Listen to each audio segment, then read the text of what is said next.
এই কুরবানি সম্পর্কে আমরা সকলেই অনেক কাহিনী জানি বা ঘটনা জানি, যেটা আল্লাহ পাক রব্বুল আলামিন কোরআনুল কারীমের ভিতরে বলেছেন।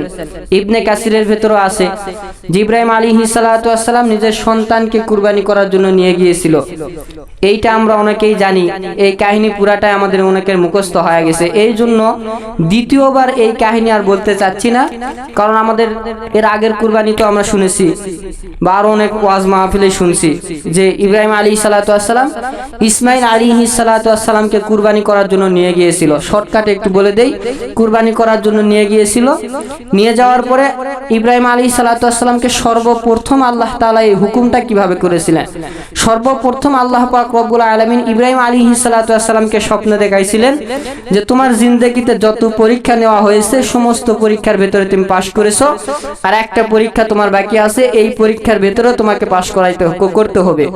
পৃথিবীতে যত নবী আল্লাহ তাআলা পাঠাইছেন সমস্ত নবীদের মধ্যে হতে সবচাইতে বেশি পরীক্ষা যেই নবীকে করা হয়েছে, সবচাইতে বেশি কষ্টদায়ক পরীক্ষা যেই নবীকে করা হয়েছে, তিনার নাম হচ্ছে হযরত ইব্রাহিম আলাইহিস সালাতু ওয়াস সালাম।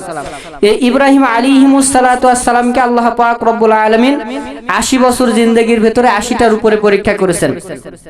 প্রত্যেকটা পরীক্ষাই ছিল অত্যন্ত ভয়াবহ এবং কঠিন পরীক্ষা। যেই পরীক্ষার কথা হাদিস শরীফের ভিতরে আল্লাহ রাসূল সাল্লাল্লাহু আলাইহি সাল্লাম বলেছে, শুনলেই অন্তরটা কেঁপে ওঠে যে মানুষ এরকম পরীক্ষার ভিতরে পড়তে পারে। তো যাই হোক, ইব্রাহিম আলাইহিস সালাতু ওয়াস সালামকে পৃথিবীর বুকে সমস্ত নবীদের মধ্যে হতে সবচাইতে বেশি পরীক্ষা করা হয়েছে ইব্রাহিম আলাইহিস সালাতু ওয়াস সালামকে। এর ভেতর থেকে সর্বশেষ যে পরীক্ষাটা ছিল যে তোমার সবচাইতে নিকটতম একেবারে কাছকার পছন্দের প্রিয় বস্তুটাকে তুমি কুরবানি করো। ইব্রাহিম আলাইহিস সালাতু ওয়াস সালাম প্রথম দিন উট কুরবানি করার নিয়ত করেছিলেন বা করেই ফেলে দিয়েছিলেন। ইবনে কাসিরের ভিতরে পাওয়া যায় যে করেই ফেলে দিয়েছিলেন, আবার তাফসিরে বাইজুবের ভিতরে পাওয়া যায় তিনি করেন নাই, করার জন্য ইচ্ছা করেছিলেন। তো যাই হোক, তিনি প্রথম দিন বুঝতে পারেন নাই। দ্বিতীয় দিন আবার তিনাকে স্বপ্নের মাধ্যমে বলা হয়েছিল তোমার সবচাইতে নিকটতম সবচাইতে পছন্দের বস্তুটাকে তুমি কুরবানি করো। ইব্রাহিম আলাইহিস সালাতু ওয়াস সালাম দ্বিতীয় দিনও বুঝতে পারেন নাই। তৃতীয় দিন যখন আল্লাহ তাআলা বলেছে সবচাইতে পছন্দের নিকটতম, তুমি যাকে সবচাইতে বেশি মহব্বত করো, ভালোবাসো, একে তুমি আল্লাহর রাস্তায় কুরবানি করো। তো ইব্রাহিম আলাইহিস সালাতু ওয়াস সালাম তিনি চিন্তা করেছিলেন যে আল্লাহ পাক রব্বুল আলামিন যেহেতু আমাকে কুরবানি করার কথা বলেছেন, তো আমি আমার নিকটতম সবচাইতে নিকটতম যেই পছন্দের বস্তু বা পছন্দের জিনিস, এইটা আমি কি কুরবানি করব। তিনি এইটা টেনশন করতে করতে তিনি মনে মনে চিন্তা করতেছেন আমার এই বৃদ্ধ বয়সে সবচাইতে উত্তম বা সবচাইতে দামি বস্তু তো একটাই, সেটা হচ্ছে আল্লাহ পাক রব্বুল আলামিন আমাকে একটা সন্তান দান করেছে। আপনি চিন্তা করুন, বৃদ্ধ বয়সে আপনার জিন্দেগিতেও কোনো সন্তান নাই, এখন বৃদ্ধ বয়সে যদি আপনাকে একটা সন্তান দান করা হয়, এই সন্তানটা আপনার আমার কেমন পছন্দের হইতে পারে। পৃথিবীর বুকে সব জিনিস যদি একদিকে রাখা হয় আর বৃদ্ধ বয়সে একজন সন্তান দিলে এই সন্তানের মহব্বত যদি পিতার ভিতরে কিরকম থাকে, এইটা যদি এক পাল্লায় রাখা হয় তাহলে এই পাল্লাটাই ভারী হয়ে যাবে।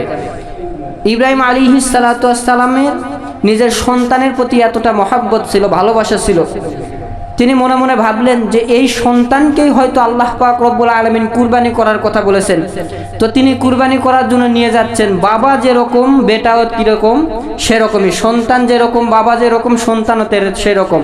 তো বাবা যখন এই সন্তানকে কুরবানি করার জন্য নিয়ে গিয়েছিল, রাস্তার ভেতরে তিনবার শয়তান তাকে ধোঁকা দিয়েছিল। কয়বার? 3 বার।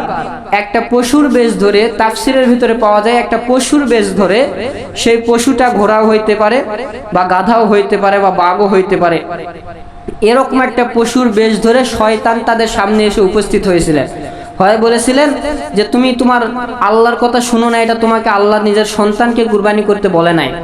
এরকম ভাবে ইব্রাহিম আলাইহিস সালাতু ওয়াস সালামকে ধোঁকা দেওয়ার চেষ্টা করেছিলেন, কিন্তু তিনবারই শয়তান ফেল হয়েছে, তিনি আর সফল হতে পারে নাই, শয়তান সফল হতে পারে নাই। এরপরে নিজের সন্তানকে কুরবানি করার জন্য নিয়ে গেছে।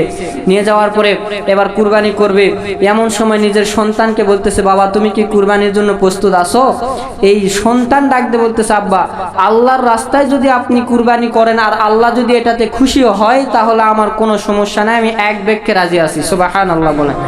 তাহলে বাবা যেরকম সন্তানও কিরকম সেরকমই। এতটুকু একজন সন্তানের এরকম আত্মবিশ্বাস বা এরকম সাহস পৃথিবীর বুকে আর কোনো সন্তানের কখনো হইতে পারে এইবার ইব্রাহিম আলাইহিস সালাতু ওয়াস সালাম জবাই করবে, এমন সময় সন্তান ডাকতে বলতেছে, পিতা আপনি আমাকে কুরবানি করবেন, আমি তো আপনার নিকটে সবচাইতে প্রিয় বস্তু, আপনি আমাকে এতটা মহব্বত করেন, পৃথিবীতে এরকম আর ভালোবাসা মনে হয় কাউকে আপনি বাসেন না, তো আপনি আমাকে কুরবানি করবেন। আমার মায়াবী চেহারা, সুন্দর চেহারার দিকে তাকায়ে আপনার হয়তো মায়া লাগবে, আপনি আমাকে কুরবানি করতে আপনার হাতটা কাঁপবে, অথেব দরকার নাই, আপনি আমার হাত পাকে বাঁধেন এবং আমার চোখগুলোকে বেঁধে আমাকে উল্টো করে শোয়ান, উপর করে শোয়ান, উপর করে শোয়ানোর পরে আমাকে জবাই করবেন, আপনি আমার চেহারাও দেখতে পারবেন না, আমি তো মৃত্যুর যন্ত্রণায় ছটফট করব, বা আমি আপনার কাছে বাঁচার জন্য হয়তো মিনতিও করতে পারি, তো এইটা দেখে আপনি পিতা আপনার অন্তরে একটু মায়া লাগতে পারে, অথবা আপনি আমাকে উপর করে শোয়া দেন, যাতে করে আপনার দিলে বা অন্তরে কোনো প্রকার মহাব্বত ভালোবাসা না জন্মে, আপনি আমাকে কুরবানি করতে পারেন। এইবার উপর করে শোয়ানো হয়েছে। আল্লাহু আকবার, আল্লাহু আকবার, যা আমরা একটা তাকবীর বলি না, আল্লাহু আকবার, আল্লাহু আকবার, লা ইলাহা ইল্লাল্লাহু ওয়াল্লাহু আকবার ওয়ালিল্লাহিল হামদ, এই তাকবীরটা যখন তিনি জবাই করবে উপর করে শোয়ানোর সময় ইব্রাহিম আলাইহিস সালাতু ওয়াস সালাম বলেছিলেন আল্লাহু আকবার, আল্লাহু আকবার। ইসমাইল আলাইহিস সালাতু ওয়াস সালাম বলেছিলেন আল্লাহু আকবার, আল্লাহু আকবার, লা ইলাহা ইল্লাল্লাহু, এতটুক পর্যন্তই বলেছেন। অর্থাৎ ইব্রাহিম আলাইহিস সালাতু ওয়াস সালাম বলেছেন দুইবার আল্লাহু আকবার, কয়বার? দুইবার, আল্লাহু আকবার, আল্লাহু আকবার। সন্তান বলেছেন লা ইলাহা ইল্লাল্লাহু, আসমান থেকে গায়েবে আওয়াজে আবার দুইবার বলা হয়েছে আল্লাহু আকবার, আল্লাহু আকবার ওয়ালিল্লাহিল হামদ। এই দোয়াটা আল্লাহ তাআলার কাছে এতটা পছন্দ হয়ে গেছে, প্রত্যেকটা ঈদে মুসলমানদেরকে এটা বলা আল্লাহ তাআলা সুন্নত করে দিয়েছেন। এটা যত বলবে তত তার আমলনামায় আল্লাহ খুশি হয়, সওয়াব লিখিয়ে দিবেন, সুবহানাল্লাহ।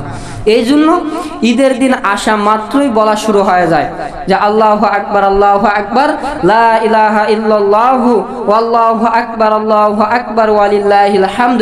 যাই হোক, এইবার জবাই যখন করবে আল্লাহ তাআলা ইব্রাহিম আলাইহিস সালাতু ওয়াস সালামের উপর এতটা খুশি হয়েছে, আল্লাহ রাসূল যে হাদিস বলছে লা ইউমিনু আহাদুকুম হাত্তা আকুনা আহাব্বা ইলাইহি মিন ওয়ালিদিহি ওয়া ওয়ালাদিহি ওয়ান নাসি আজমাইন, আমি রাসূলকে নিজের পরিবার, আত্মীয় স্বজন, পিতামাতা, সন্তান সব কিছুর চাইতে আমি নবীকে যে বেশি মহব্বত করলো সে আমার প্রকৃতপক্ষে উম্মত হলো, সে জান্নাতের ভিতরে থাকবে, সুবহানাল্লাহ।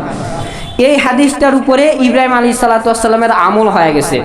তিনি নিজের সন্তান, নিজের বিবি, পুরা পৃথিবীর চাইতে কাকে বেশি ভালোবাসে? আল্লাহকে। এই জন্য সবচাইতে প্রিয় নিজের সন্তানকে কুরবানি করতেও তিনি দ্বিধাবোধ করে নাই। তো এখন যদি কুরবানি করার আগে আল্লাহ বলতো নবী আপনার এই কুরবানি করাটা আমার কাছে কবুল হয়ে গেছে, তাহলে তো পরীক্ষাটা সফল হলো না। তিনি যদি কুরবানি করতে যায় যদি না করতেন, বা হাত যদি কাঁপাকাঁপি হতো, এই জন্য আল্লাহ তাআলার জ্ঞান তো অনেক, ওয়াল্লাহু আলা কুল্লি শাইইন আলিম, পৃথিবীর বুকে সমস্ত কিছুর জ্ঞান সম্পর্কে আল্লাহ জানে, আল্লাহর মতন জ্ঞান পৃথিবী তার কারো নাই। আল্লাহ তাআলা বলতেছে যে কুরবানি করার আগ পর্যন্ত আল্লাহ তাআলা ওহী কখনো ইব্রাহিম আলাইহিস সালাতু ওয়াস সালামের নিকটে পাঠান নাই, তিনি একবারে ফৌজ দিছে, এরপরে তিনাকে নিষেধ করা হয়েছে যে আগেই নিষেধ করবে, আগের থেকে বেঁচে গেলাম, এরকম নয়। তিনি চাকু নিয়ে কয়েকবার হাদিস শরীফের ভিতর পাওয়া যায় 3 বার এরকম ভাবে ফৌজ দিচ্ছে, আবার কোন জায়গায় পাওয়া যায় 5 বার তিনি এরকম ফৌজ দিছে। কিন্তু আল্লাহ তাআলা এই ছুরি থেকে এমন কুদরতি মাধ্যমে ধারকে উঠে আনিছে যে তিনি ফৌজ দিতেছে কিন্তু ইসমাইল আলাইহিমুস সালাতু ওয়াস সালামের গলা কাটতেছে না। কিন্তু তিনি এই ছুরিটাকে এমন ধারালো করে আনছিলেন যে কোনো জায়গায় ছোঁয়ানো মাত্র সেটা কেটে পড়ে যাবে, কারণ তার সন্তানের যেন কষ্ট কম হয়, সেই কারণে তিনি এই ছুরিকে ধার দিয়ে দিয়ে দিয়ে দিয়ে তারপর আনছিলেন। তারপরও সেই ছুরি দ্বারা তিনি ফুসাইতেছে, গলা কাটতেছে না। আল্লাহ তাআলা ফেরেশতাকে ডাকতে বলল, ফেরেশতা তাড়াতাড়ি জান্নাত থেকে দুম্বা পাঠায়া দাও। জান্নাত থেকে ফেরেশতা দুম্বা নিয়ে এসে ইসমাইল আলাইহিস সালাতু ওয়াস সালামকে সরে রেখে এই জায়গায় দুম্বা শোয়া দিলেন, দুম্বার সাথে সাথে কুরবানি হয়ে গেল, সুবহানাল্লাহ। তো এইটা হলো ইব্রাহিম আলাইহিস সালাতু ওয়াস সালামের পরীক্ষা ছিল, তিনি এই পরীক্ষায় পাশ করেছেন। যদি সেই সময় আল্লাহ না করুক, আল্লাহ তাআলা যদি ইসমাইল আলাইহিস সালাতু ওয়াস সালামকে কুরবানি করতে দিতেন, তাহলে মুসলমানদের উপরে কুরবানি করা মানুষকে ফরজ হয়ে যেত। মানে কি বুঝলেন? আপনার আমার সন্তানকে কুরবানি করা ফরজ হতো। আমার আব্বা আমারে কুরবানি করতো, আমি আমার সন্তানরে করতাম, আমার দাদা আমার আব্বারে করতো, এরকম ভাবে সন্তান কুরবানি করা ফরজ হয়ে যেত। আচ্ছা বলেন, সন্তান একটা গরুই তো কুরবানি দিতে চায় না। গরু কিনবো, হাই 10,000 টাকা খরচ, 20,000 টাকা খরচ, এত খরচ করা যায়, এরকম আমাদের মনে আকাঙ্ক্ষা জাগে। কিন্তু যদি সন্তান কুরবানি করা ফরজ থাকতো, দুনিয়া একদিকে উল্টে যাক, তাও আমার সন্তানকে কুরবানি করা যাবে না, এরকমই তো আমরা বলতাম নাকি? আমাদের ইমান বড় দুর্বল, এটা আল্লাহ তাআলা আগের থেকেই জানে। এই জন্য আল্লাহ তাআলা আমাদের জন্য সহজ করে দিয়েছে যে ইসমাইল আলাইহিস সালাতু ওয়াস সালামকে কুরবানি। আচ্ছা, নবীকে যদি আল্লাহ কুরবানি করতেই দিত, নবী তো মারা যেতেন না। নবীকে আল্লাহ উঠায় নিতেন বা আসমানে যেভাবেই হোক রাখতেন। যেমন ঈসা আলাইহিস সালাতু ওয়াস সালামকে উঠায় নিছে, ইমাম মাহদী আলাইহিস সালাতু ওয়াস সালাম আবার দুনিয়াতে আসবে, তিনাকে উঠায় নিছে, তো তিনাকে তো উঠায় নিতে পারতেন বা একবার জবাই করে দিতেন, কিন্তু তিনি মারা যেতেন না। কিন্তু এরকম আল্লাহ কোনোটাই করেন নাই, দুম্বা পাঠায় দিছে যাতে করে মানুষের পরিবর্তে পশু কুরবানি করা আমার উম্মতের উপর বা আমার বান্দার উপরে ফরজ হয়ে যায়। তো এইটার শুকরিয়া যদি কিয়ামত পর্যন্ত আদায় করি, এটা শুকরিয়া আদায় করতে পারবো না। কিয়ামত পর্যন্ত শুকরিয়া আদায় করতে পারবো না যে আল্লাহ এত কঠিন পরীক্ষা আমাদেরকে না দিয়ে সামান্য একটা পশু কুরবানি করা ফরজ করে দিয়েছে। তো যাই হোক, এইভাবেই আমাদের উপরে কুরবানি করা ফরজ। এখন আমাদের অনেকের প্রশ্ন থাকতে পারে, ভালো করে শুনেন, আমাদের এরকম প্রশ্ন থাকতে পারে, হুজুর ইব্রাহিম আলী